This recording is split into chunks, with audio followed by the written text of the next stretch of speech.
शुक्र है तुम्हारे घर में जनरेटर है, वरना गर्मी से बुरा हाल हो जाता। हाँ, बाकी गैस और बिजली के ऐसे हालात हो गए हैं कि खुशगवार माहौल में बैठकर लोग गपशप भी नहीं लगा सकते। पता नहीं इस मुल्क का क्या बनेगा। हाँ, ये तो है। अवाम के मसाइल दिन ब दिन बढ़ते जा रहे हैं और हुकूमत उनको हल करने में बिल्कुल नाकाम नजर आती है। इससे तो एक ही बात सामने आती है, या तो हुकूमत इनको हल करने में संजीदा नहीं, या फिर वो इस काबिल ही नहीं कि इनको हल कर सके।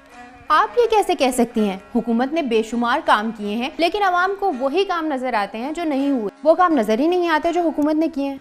इस पूरे अरसे में पाकिस्तान पब्लिक पार्टी ने सिर्फ एक काम किया और वो है करप्शन, जो कि उन्होंने खुल के किया। मुस्लिम अलायंस कौन सी दूध से धुली हुई है? उसको भी जब जब मौका मिला है उसने भी खुल के करप्शन की है।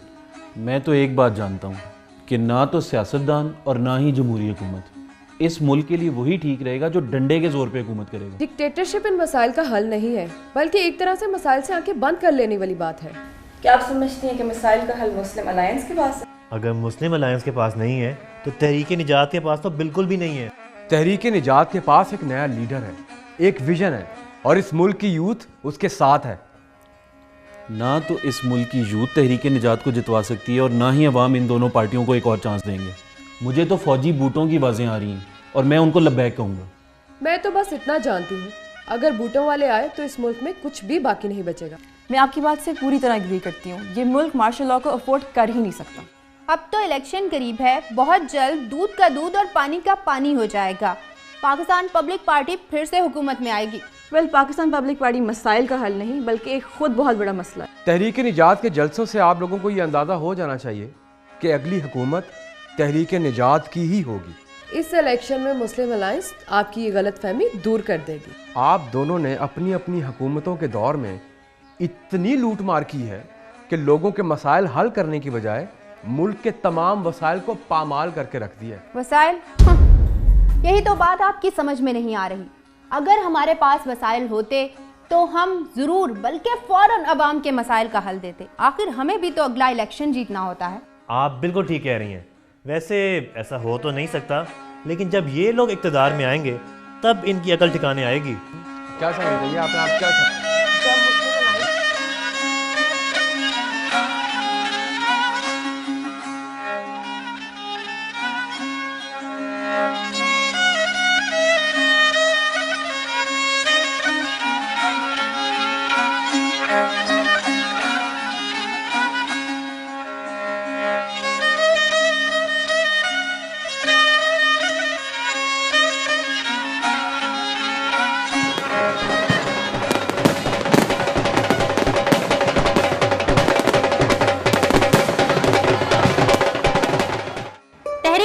ने इलेक्शन में भारी तादाद में सीटें हासिल की हैं। अब देखना यह है कि ये किसी पार्टी के साथ मिलकर हुकूमत बनाते हैं या फिर ऑपोजिशन में बैठते हैं।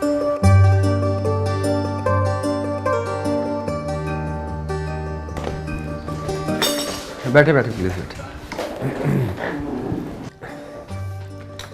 जी बताइए कैसे आना हुआ? सर, आपके दोस्त तहरीक निजात के टिकट पर एमएनए मुंतखब हुए हैं और हमारे हल्के से हैं।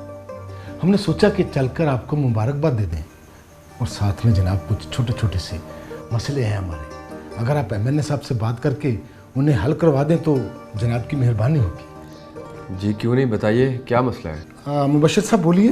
जनाब हमारी तो जान पर बनी हुई है, हम बहुत मुश्किल में हैं। क्यों, क्या हुआ? तो आपका भतीजा एक दवा साज कंपनी में स्टोर कीपर है। रात गोदाम पर छापा पड़ा और पुलिस मेरे बेटे को पकड़ कर ले गई। लेकिन क्यों? वो कंपनी जाली दवाइयाँ बनाती थी, लेकिन मेरे बेटे को तो नहीं पता था ना। अब पुलिस वाले भारी रकम मांगते हैं, वरना जेल भेज देंगे। देखिए, अगर आपका बेटा बेगुनाह है तो आपको परेशान होने की ज़रूरत नहीं है।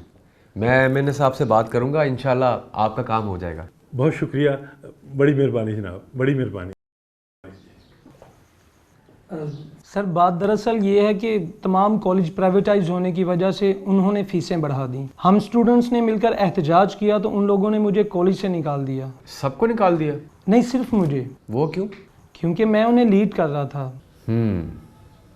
अच्छा, कुछ करते हैं। हामिद साहब, मैं जॉब के सिलसिले में हाजिर हुआ हूँ। बहुत कोशिश की लेकिन कहीं बात नहीं बन सकी। अगर आप MNA साहब से बात करके कहीं अच्छी सी जॉब दिलवा दें तो बड़ी मेहरबानी होगी। मैं आपकी क्वालिफ़िकेशन जान सकता हूँ? जी, मैकेनिकल इंजीनियर हूँ। ये सिविल आया हूँ। अरे वाह, आप तो बड़े काबिल आदमी हैं।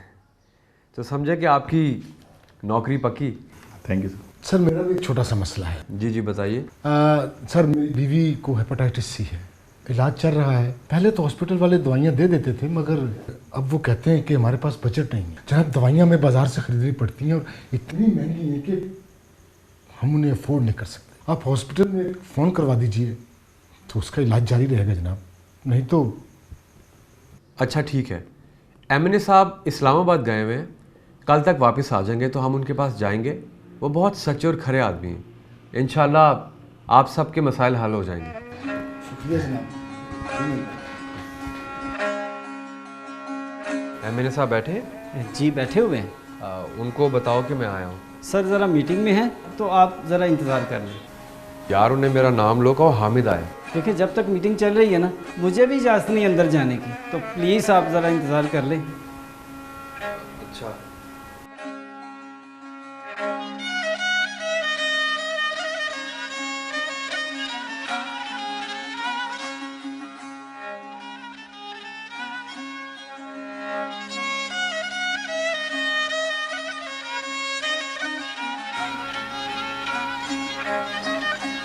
हामिद साहब आप आएँ। आए आप लोग भी आए।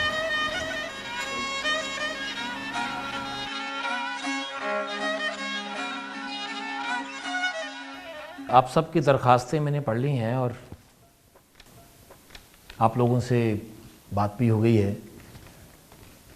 अब मैं देखता हूँ कि इस सिलसिले में क्या इक़दाम हो सकते हैं। सर मेरा मसला ज़रा इमरजेंसी वाला है। अगर फौरी तौर पे कुछ ना किया गया तो वो मेरे बेटे को जेल भेज देंगे। जी मैं समझता हूँ, लेकिन शायद इतनी जल्दी मैं कुछ नहीं कर सकूँगा। देखिए ये दफ्तरी काम है, दफ्तरी कामों में वक्त तो लगता है ना।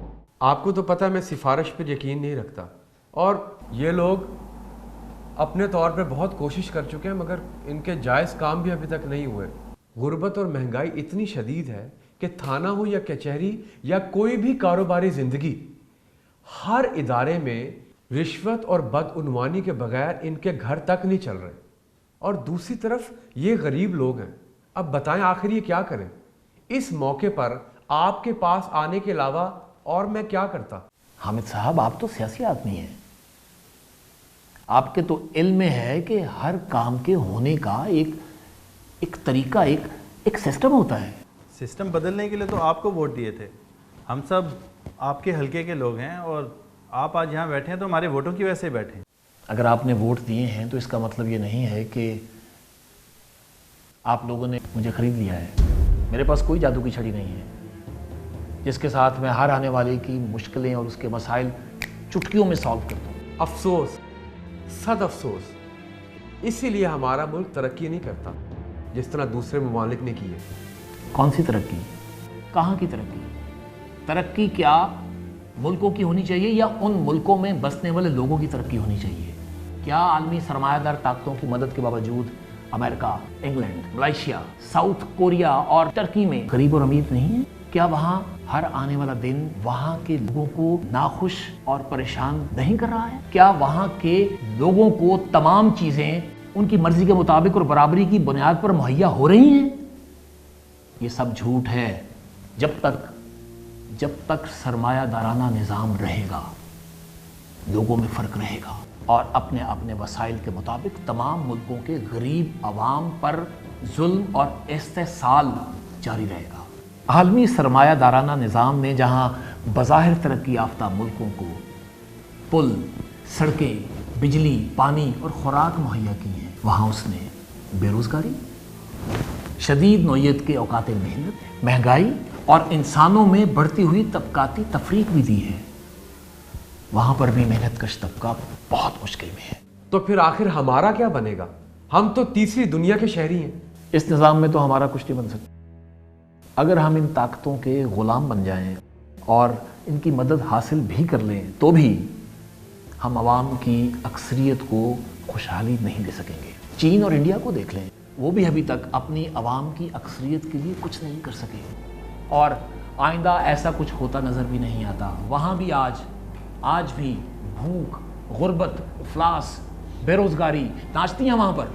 सच्ची बात तो ये है कि मैं भी ये समझता था कि इलेक्ट होने के बाद मैं लोगों के लिए कुछ कर सकूँगा, लेकिन अब मैं अच्छी तरह से जान गया हूँ कि इस निज़ाम में रहते हुए हमारे जैसे पसमानदा मुल्कों के पास तो इतने वसाइल भी नहीं हैं कि खुशहाली तो दूर, हम तो गरीब आवाम के बुनियादी मसाइल भी हल नहीं कर सकते। लेकिन आखिर क्यों? अगर हम मेहनत करें तो क्या हम तरक्की नहीं कर सकते?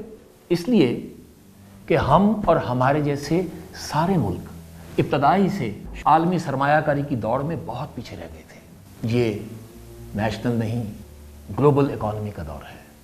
आलमी मईशत का कंट्रोल जिनके कब्ज़े में है वही ये मुतय्यन करते हैं कि किस मुल्क में कितनी तरक्की हो सकती है और उसकी क्या शराइत होनी चाहिए। आलमी ताकत का ये बैलेंस अगर कुछ मुल्कों के दरमियान चेंज हो भी जाए तो इस निज़ाम में ज़्यादातर मुल्क और इंसानों की अक्सरियत हमेशा गरीब और महकूम रहेगी।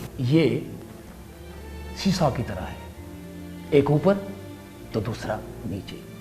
जब तक इस सरमायादाराना निज़ाम को जड़ से उखाड़ कर नहीं फेंका जाता तब तक ये दुनिया ऐसे ही रहेगी और सरमाया अपनी बका के लिए इंसानों को नस्लों, कौमों और मज़ाहब की बुनियाद पर लड़ाता रहेगा और आलमी वसाइल की इंतहाई मोहतात के बावजूद खुशहाली एक ख्वाब बन के रह जाएगी।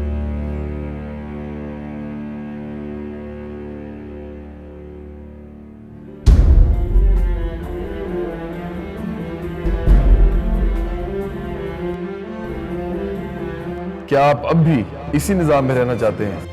Do you still want to live under the system?